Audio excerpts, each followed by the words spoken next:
On a juste hier, j'étais à l'étude biblique avec pasteur Georges. Il y avait une quinzaine de personnes. Et donc le sujet c'était la justice de Dieu. Et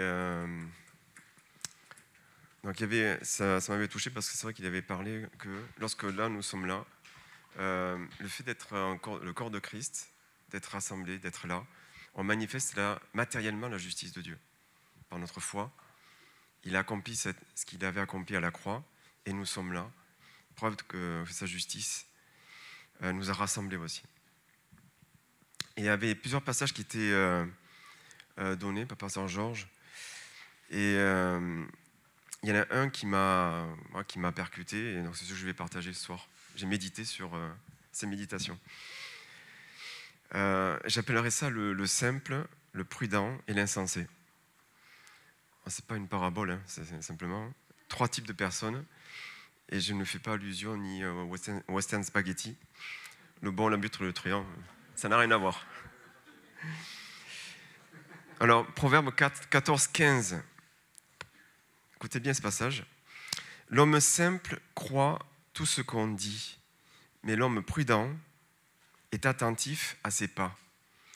Et c'est vrai que là, ça m'a percuté parce qu'il y a une notion de croyance. Nous sommes croyants, c'est vrai, mais des fois, je pourrais être cet homme simple qui croit un peu n'importe quoi, qui croit tout ce qu'on dit, toutes les paroles qu'il peut entendre. Et c'est vrai qu'aujourd'hui, peut-être, nous sommes, nous chrétiens, dans le contexte actuel, et on l'a remarqué bien sûr dans notre entourage ou en nous-mêmes peut-être aussi, qu'il y a peut-être un danger pour nous d'être naïfs. Il y a le chrétien naïf, c'est le chrétien, j'appellerais simple, l'homme simple, celui qui va croire tout ce qu'il entend, pour exagérer un peu. Et contrairement à l'homme prudent, ou l'homme sage, qui lui va être attentif à ses pas, qui va se poser des questions en tant que chrétien, qui se dit, mais est-ce que ça, c'est la bonne direction ? Comment puis-je connaître la bonne direction ? Comment je peux savoir ? Quelle connaissance ? Regardez les passages suivants. Il y a aussi l'insensé. Proverbe 14, verset 16. Mais l'insensé est arrogant et plein de sécurité. Vous savez qu'il y a l'homme insensé, lui, c'est autre chose, c'est par rapport à l'incrédulité. Donc, autre danger qui guette le croyant, c'est de ne pas être croyant. Est-ce que je crois tout ce que j'ai entendu dans les chants tout à l'heure ? Est-ce que je crois en ces paroles que je chante ? Ou est-ce que machinalement, je fais comme un évangélique qui chante, parce que c'est bien de louer le Seigneur. Psaume 53, verset 1. L'insensé a dit dans son cœur, il n'y a point de Dieu. Mais des fois, je pourrais dire, mais ça concerne les incrédules, c'est pas moi, les non-sauvés. Mais des fois, je pourrais réagir comme ça aussi. Si j'oublie Dieu, si je ne me souviens pas, ou volontairement, je peux tomber dans ce péché-là, et dire, voilà, j'ignore Dieu, je suis en révolte, voilà. C'est comme s'il n'existait pas. Donc, je pense qu'il y a 2 dangers qui nous guettent. Il y a une solution après, on va voir la solution. D'être trop crédule, ou le naïf, et aussi d'être incrédule, de ne pas croire ce que j'entends, et de vouloir croire ce que je veux. Proverbe 14, 18, il est dit « Les simples ont en partage la folie, et les hommes prudents se font de la science une couronne. » Les simples ont en partage la folie. C'est une folie pour Dieu de ne pas croire, mais les simples ont une folie de partager eux-mêmes ce qu'ils croient être juste, leurs opinions. Et c'est vrai qu'avec Internet, aujourd'hui, ça se développe énormément. Est-ce que nous ne sommes pas en danger d'écouter des sources sans vérifier des fois des choses, sans vérifier les sources, ou d'écouter des sources qui ne sont pas convenables ? C'est possible. Internet, c'est cet arbre de la connaissance du bien et du mal qui est hyper ramifié. Il fait tout le monde entier maintenant. L'arbre de la connaissance du bien et du mal, c'est Internet. Et ces ramifications, elles sont partout. Et elles nous guettent aussi. Et c'est vrai que le mot partager, ça m'a fait penser que des fois, on peut partager des choses sur Internet. Est-ce que vous pouvez partager ça ? Et des fois, les chrétiens partagent des choses qui ne sont pas convenables, qui ne sont pas à la gloire de Dieu. Ou diffusent des calomnies, ou diffusent des choses, voilà. Ou alors partagent des choses qui viennent du monde, des scandales, des on-dit, et se font leur propre justice. Ça, c'est pas glorifier Dieu. Nous sommes basés sur la justice de Dieu. Il n'y a aucun mérite en nous. et la miséricorde triomphe du jugement. C'est ça la justice de Dieu. Et non pas pour juger les autres. Ce sont que des exemples, mais... Que dit le Nouveau Testament par rapport à ça? Regardez l'homme prudent et l'homme insensé. Jésus en a parlé. L'homme prudent, c'est celui qui a bâti sa maison sur le roc, sur Christ. Le roc, c'est Christ. Et la fondation sur laquelle on base nos raisonnements et nos vies sont basés sur Christ, seulement Christ. C'est lui qui est notre fondement, notre fondation, la base de toute connaissance. Sans lui, il n'y a rien. Il y a la création, n'existerait pas sans lui. Notre nouvelle création n'existerait pas aussi sans Christ. Nous avons été créés en lui, par la croix. Et nous avons cette foi-là, à croire que lui est le fondement de toutes nos connaissances, nos vies. Et c'est dans la parole de Dieu qu'on trouve ça. L'homme insensé, c'est celui qui a bâti sa maison sur le sable. Qu'est-ce que je bâtis sur le sable? Le sable, bien sûr, c'est solide aussi, mais c'est des divisions du roc à l'infini. C'est-à-dire les petits détails de la vie, les milliards d'opinions possibles que l'être humain peut se forger, peut-être nos fondations, mais ça, c'est comme un liquide. Ça ne va pas durer. C'est fluide. Et c'est vrai qu'on peut s'engouffrer comme des poussières, dans tous ces grains qui vont perturber nos vies. Et c'est vrai que le Seigneur Jésus avait fait la parabole du semeur, de la semence, où les soucis de la vie, tout ce qui peut nous perturber,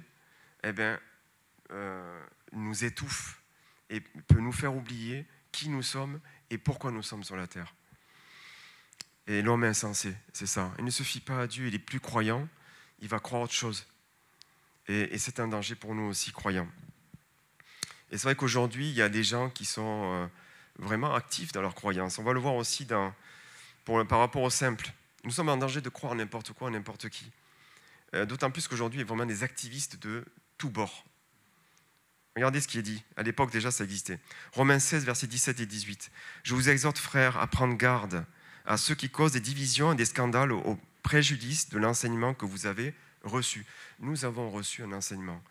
Et nous sommes d'autant plus responsables que nous avons un institut ici.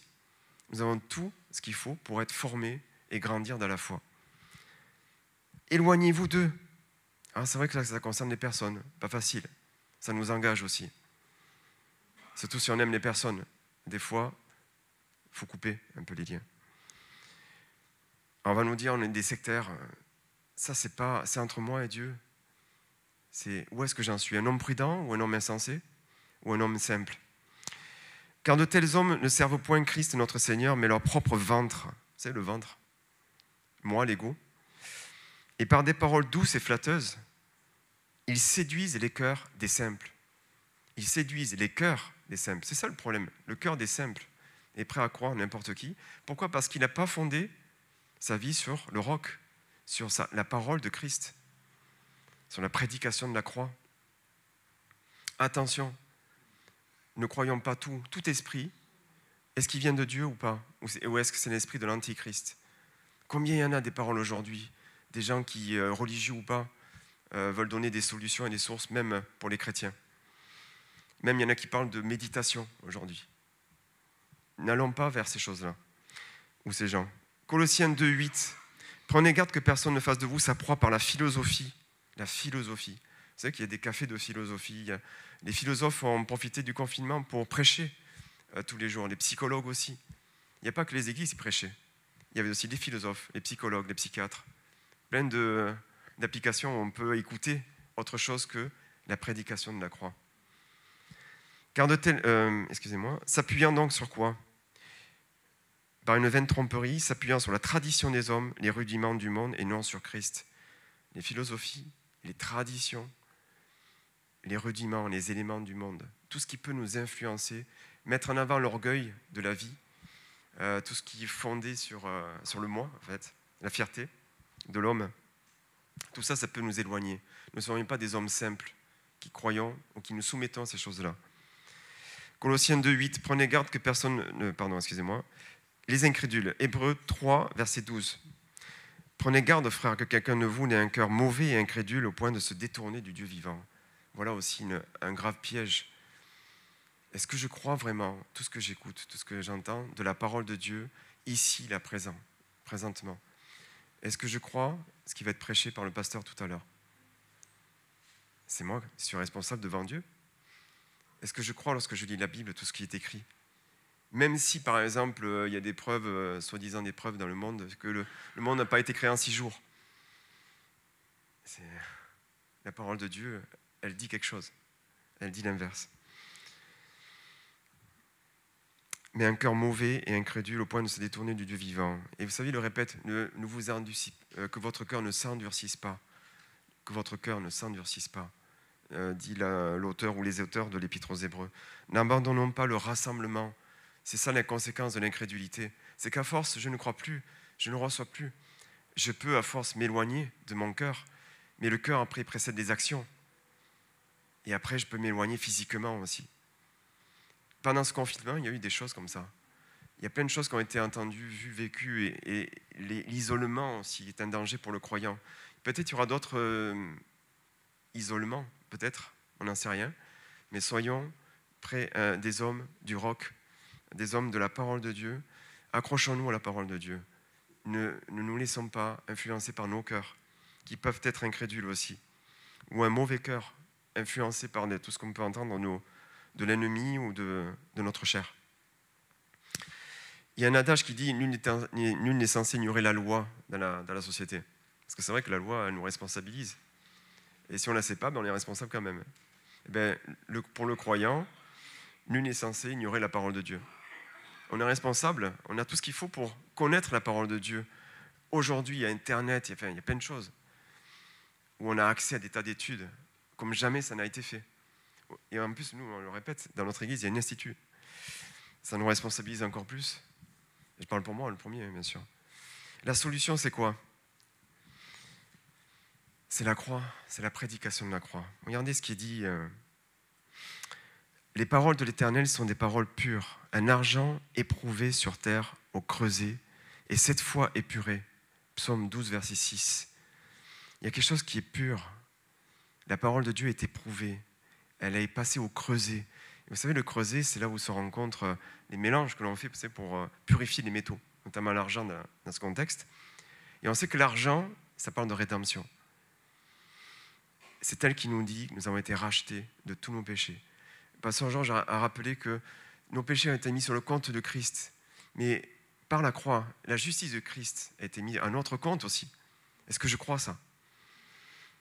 La parole de Dieu a été éprouvée au creuset de la croix. Vous savez que le mot creuset, en plus, ça n'a rien à voir avec l'hébreu, mais en français, à son origine, dans le mot croix, c'est la même racine. Alors, je ne sais pas pourquoi, mais c'est à cause des lampes. Qu'importe, la forme des lampes était en croix. Le creuset, ça rappelle la croix. Et c'est là que se fond le métal mélangé pour qu'il soit plus purifié. On enlève les scories, ce qui n'est pas selon Dieu, et on a un métal purifié. Et la parole de Dieu est cet argent purifié qui, lui, va travailler dans notre cœur. Si on écoute avec attention, et Hébreux chapitre 4, qui dit que cette parole a la puissance de purifier nos cœurs aussi. Et c'est ça qui est essentiel. La purification de nos pensées dans nos cœurs. Regardez ce que dit ce dernier passage. Psaume 26, verset 2. « Sonde-moi, Éternel ». Ça, c'est de mon côté. Et c'est là, mettons-nous devant Dieu simplement. Laissons-nous sonder par Dieu, dans l'intimité. Et vous allez voir ce qui se passe. Des guérisons vont arriver. Regardez. Sonde-moi, Éternel, éprouve-moi. Fais passer au creuset mes reins et mon cœur. N'ayons pas peur de soumettre notre âme au creuset de la parole de Dieu, à la prédication de la croix. Hébreux 4, qui, elle, a cette puissance d'enlever ce qui est de l'âme, de l'esprit, qui a cette action purificatrice au plus profond de notre être. Lisez Hébreux chapitre 4, verset 12, merci. C'est là qu'il y a une action. Écoutons ce que va dire notre pasteur lorsqu'il va être prêché. Et laissons ce travail se faire dans notre cœur. Le cœur, c'est le siège des pensées. Et on sait que le rein, c'est le siège des actions. C'est là où on a la force, l'action, la marche. Et vous savez que le cœur irrigue les reins. Si on laisse faire la parole de Dieu, l'action de la parole de Dieu, cette action purificatrice dans le creuset, eh bien, nos cœurs vont être purifiés et capables d'alimenter nos reins, nos actions, notre marche, parce qu'on a cru, parce qu'on est croyant de cette parole-là. Donc, soyons croyants. Ne laissons pas notre nature incrédule prendre autorité. Nous avons cette autorité par la croix de Christ. Croyons à la prédication de la croix. Ne soyons pas des naïfs ou des hommes simples pour écouter toutes choses qu'il y a dans le monde ou dans la religion, mais soyons crédules à Christ. Sonde-moi, Éternel, éprouve-moi, fais passer au creuset mes reins et mon cœur. Seigneur Dieu, on veut se laisser creuser par ta parole aussi, Seigneur Jésus. Sonde-nous. C'est un temps particulier que l'on vit, Seigneur, ces temps-ci, où le monde change. Mais toi, tu ne changes pas. Ta justice est la même. La justice triomphe du jugement. Ta miséricorde triomphe du jugement. C'est ça ta justice, Seigneur, pardon. Et ce qui triomphe du monde, c'est notre foi. Nous croyons en ta parole, Seigneur. Sois béni. Amen.